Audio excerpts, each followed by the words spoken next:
नमस्कार, मैं रंजीत कुमार। स्वागत है आपका अपने YouTube channel math classes by Ranjeet sir. इस वीडियो में हम चैप्टर नंबर 3 दो चर वाले रैखिक समीकरण युग्मक को हल करेंगे। दो चर वाले रैखिक समीकरण ऐसे समीकरण जिसमें दो चर राशियां हों x, y या x, y, z। दो चर राशियां होनी चाहिए और x और y पर जो घात है वो हमारी कितनी होनी चाहिए, एक। यानी रैखिक समीकरण वे समीकरण होते हैं जिसमें अधिकतम जो घात हो वो कितनी हो, एक। दो चर वाले रैखिक समीकरण का जो मानक रूप है वो होगा हमारा ax plus by plus c बराबर 0, जहाँ पर x और y दो चर राशियां हैं, a b c तीन अचर राशियां हैं, वास्तविक अचर राशियां। वास्तविक संख्या 1 2 3 4 5 जो भी हैं वो संख्या होनी चाहिए। तो मानक रूप हो जाएगा हमारा ax plus by plus c बराबर 0। रैखिक समीकरण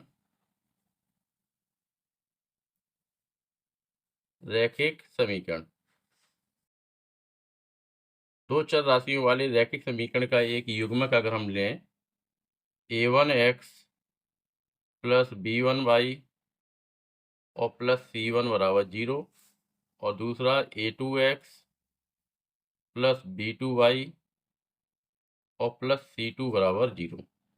इसके आधार पर हमारे हल करने पर तीन सूत्र या तीन नियम निकलते हैं, जिनमें से पहला है यदि a1 upon a2 b1 upon b2 के बराबर न हो, यदि a1 upon a2 is not equal b1 upon b2, तो दोनों रेखाएं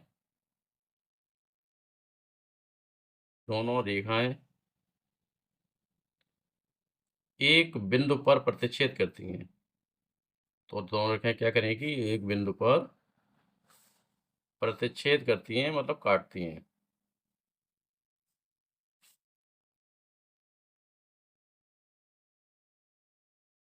इसका मतलब क्या हुआ कि दोनों का जो हल है वो एक अद्वितीय हल होगा, यानी एक x का मान आएगा, एक y का मान आएगा।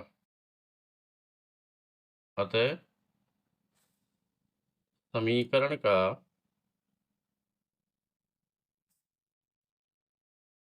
एक अद्वितीय हल है या होगा। समीकरण का एक अद्वितीय हल होगा। नंबर 2, दूसरी कंडीशन हमारी है यदि a1 अपॉन a2 बराबर b1 अपॉन b2 और बराबर c1 अपॉन c2, यानी तीनों बराबर हों, a1 अपॉन a2 का मान, b1 upon b2, c1 upon c2, यानी तीनों मान कैसे हों, बराबर, तब समीकरण के अनेक हल होंगे। क्या होंगे, समीकरण के अनेक हल होंगे। नंबर 3, यदि a1 upon a2 is equal to b1 upon b2 is not equal c1 upon c2, यानी a1 अपॉन a2 का मान b1 अपॉन b2 के बराबर है लेकिन c1 अपॉन c2 बराबर नहीं है, तब क्या होगा, समीकरण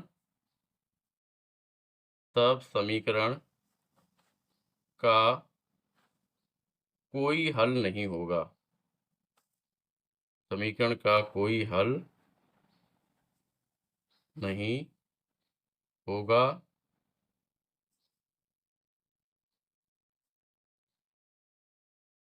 ये हमारी तीन स्थितियां निकल आई। यदि a1 upon a2 b1 upon b2 के बराबर नहीं है तो समीकरण का अद्वितीय हल होगा, यानी x और y के एक एक मान निकलेंगे। यदि a1 upon a2 b1 upon b2 और c1 अपॉन c2 तीनों बराबर हैं तो समीकरण के अनेक हल होंगे। और यदि तीसरी कंडीशन में a1 upon a2 b1 upon b2 के बराबर है लेकिन c1 अपॉन c2 बराबर नहीं है, तब समीकरण का कोई हल नहीं होगा।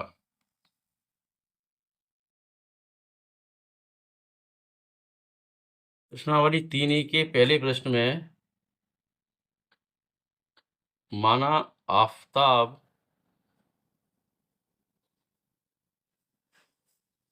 की आयु बराबर x वर्ष और आफताब की पुत्री की आयु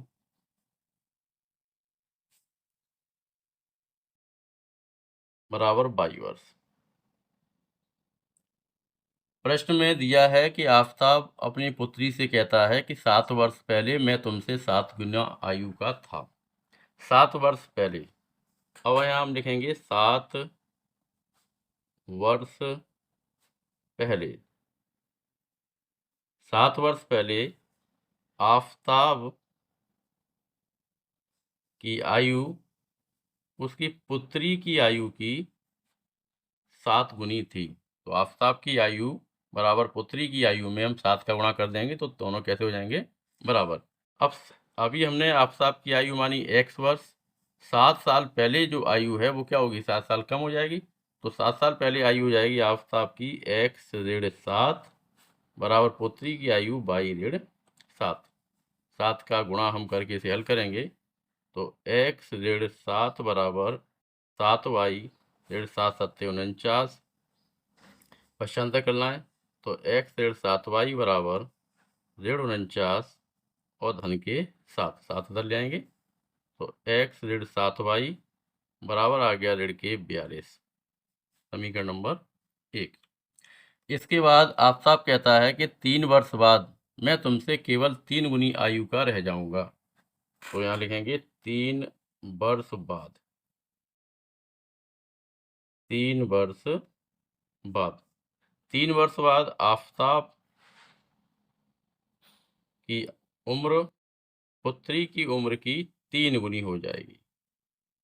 3 वर्ष बाद आफताब की आयु जो है वो पुत्री की आयु कितनी रह जाएगी, 3 गुनी। तो आफताब की आयु अभी x है, 3 साल बाद 3 साल बढ़ जाएगी तो कितनी हो जाएगी, x प्लस 3 बराबर पुत्री की आयु कितनी हो जाएगी, y प्लस 3 और गुणा कितना 3। तो x प्लस 3 बराबर 3y धन 3 त्रिका 9, 3 का गुणा करेंगे तो x ऋण 3y बराबर 9 ऋण 3 तो x ऋण 3y बराबर आ जाएगा 6। ये हमारे 2 बीजीय समीकरण निकल आए। हमें इस प्रश्न में सिर्फ बीजीय समीकरणों को ही निकालना था। एक आ गया हमारा x ऋण 7y बराबर ऋण 42, दूसरा x ऋण 3y बराबर 6। इनको हल नहीं करना। प्रश्न नंबर 2।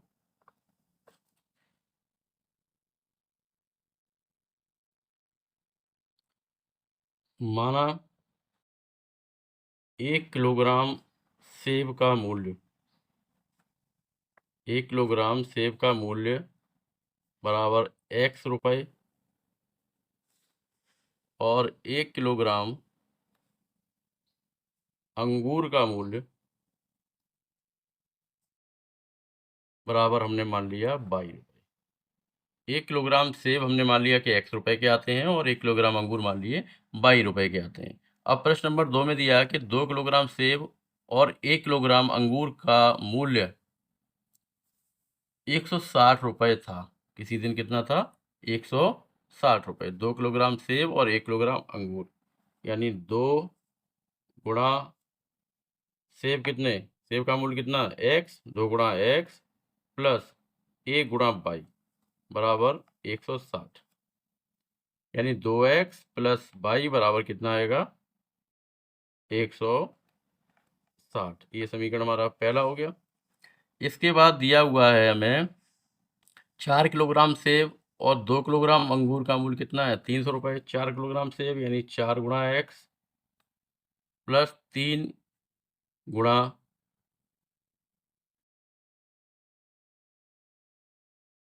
4 किलोग्राम सेब यानी 4 गुणा x और 2 किलोग्राम अंगूर 2 गुणा 22 बराबर कितना है 300 यानी 4x धन 2y बराबर 300। ये समीकरण आ गया सेकंड।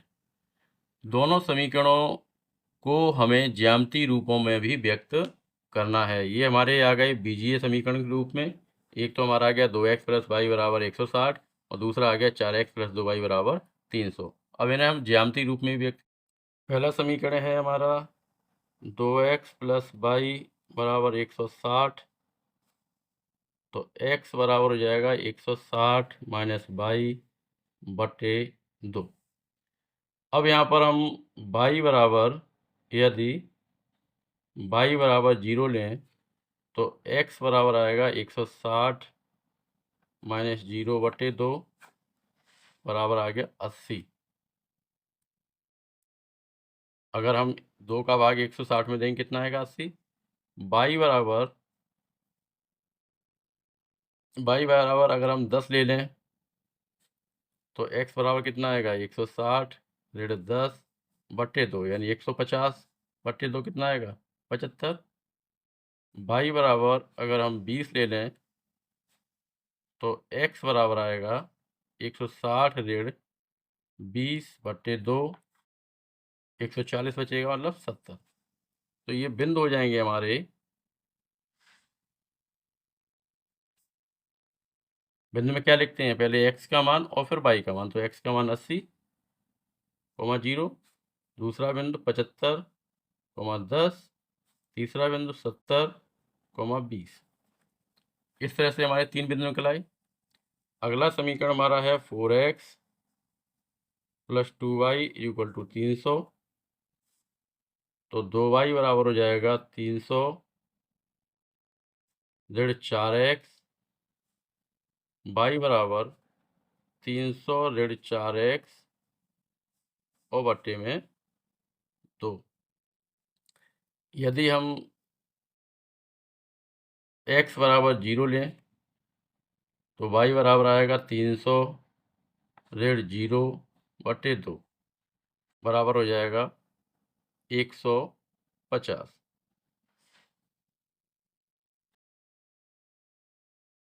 x बराबर 10 लिख दें तो y बराबर आएगा 300 ऋण 40/2। 300 में से 40 घटाएंगे 260 और 260 का आधा 130। x बराबर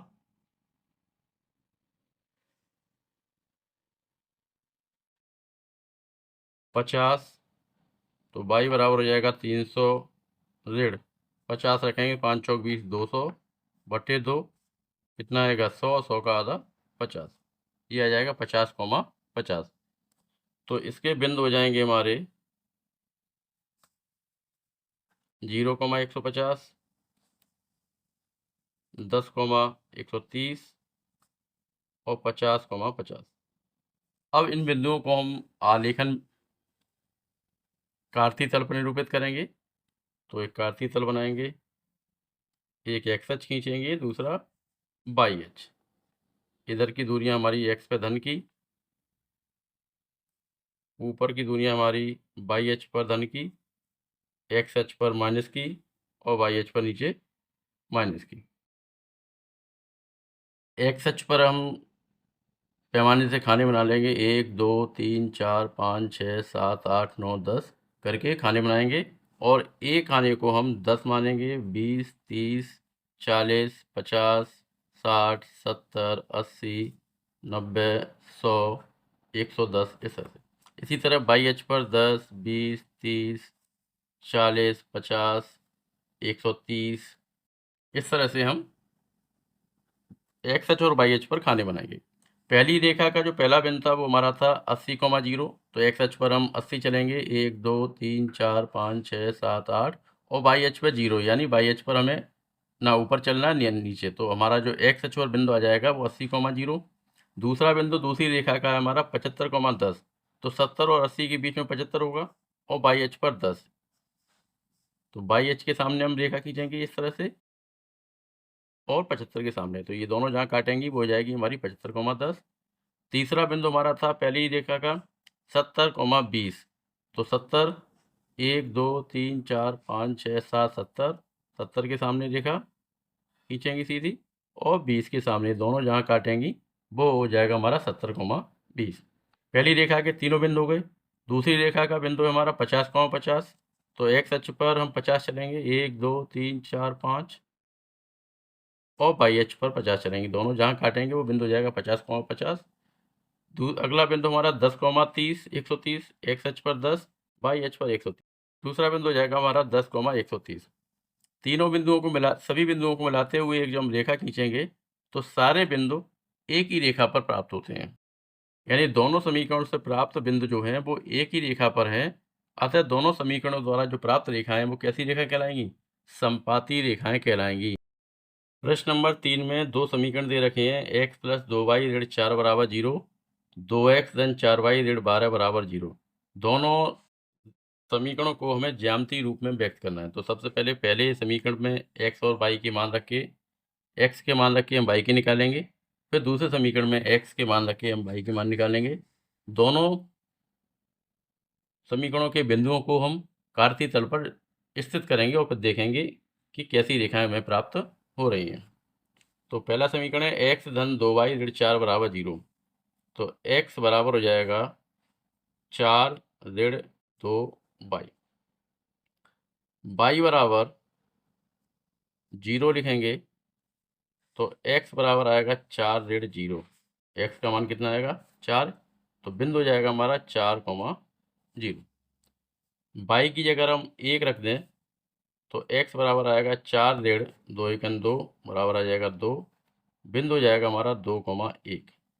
y की जगह अगर हम 2 रख दें तो ये हो जाएगा x बराबर 4 ऋण 4 बराबर 0। तो बिंदु हो जाएगा हमारा 0,2।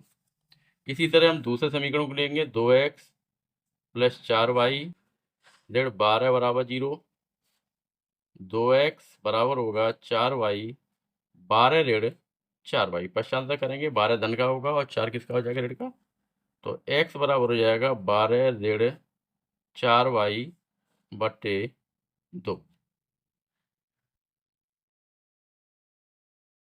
y बराबर 0 लेंगे तो x बराबर आएगा 12 ऋण 0 बटे 2 बराबर हो जाएगा 6। तो बिंदु हो जाएगा 6,0। जब y बराबर 1 रखेंगे तो x बराबर आएगा 12 ऋण 4 एकन 4 बटे 2। 12 में से 4 घटाएंगे 8 बचेगा और 8 में हम 2 का भाग देंगे, कितना आएगा? 4। तो बिंदु हो जाएगा 4,1। y बराबर 2 रखेंगे तो x बराबर आएगा 12 ऋण 8 बटे 2 बराबर 12 में से 8 घटाएंगे 4 और 4 में 2 का भाग देंगे 2। तो बिंदु जाएगा हमारा 2,2। अब इन्हें हम कार्तीय तल पर स्थित करना है। एक x अक्ष की रेखा खींचेंगे और एक y अक्ष की रेखा खींचेंगे। ये y अक्ष, ये x पर धन की तरफ, y पर धन की तरफ। लाइन बना लेंगे हम पैमाने से, 1 2 3 4 5 6 7 8 9। 1 2 3 4 5 6 7 8, इस तरह से। अब पहले बिंदु है हमारा, पहली रेखा का 4,0। x पर 4 चलेंगे, 1 2 3 4 और y पर 0। यही बिंदु हो जाएगा हमारा 4,0। दूसरा बिंदु है हमारा 2,1, यानी x अक्ष पर 2 और y पर 1। y पर 2 की तरफ रेखा खींचेंगे और ये बिंदु हो जाएगा हमारा 2,1। तीसरा बिंदु है 0,2, यानी x पर 0 y पर 2। ये हो गया 0,2। दूसरी रेखा के बिंदु हमारे, दूसरी रेखा का पहला बिंदु है 6,0, यानी कितना चलेंगे? 6। किस पर? x अक्ष पर। तो 1 2 3 4 5 6 और y पे 0।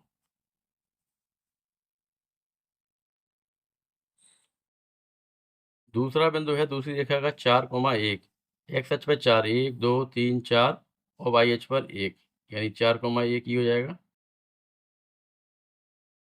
तीसरा बिंदु 2,2, x पर 2, 1 2 और y पर 2। तो ये आएगा यहाँ 2,2। दोनों रेखाओं को खींचेंगे। दोनों रेखाओं को हमें खींचने पर दोनों रेखाएं कैसी प्राप्त होती हैं? दोनों रेखाएं समांतर प्राप्त होती हैं। तो यहाँ लिखेंगे हम, प्राप्त समीकरण को हल करने पर जो प्राप्त दोनों रेखाएं हैं वो कैसी हैं? समांतर हैं।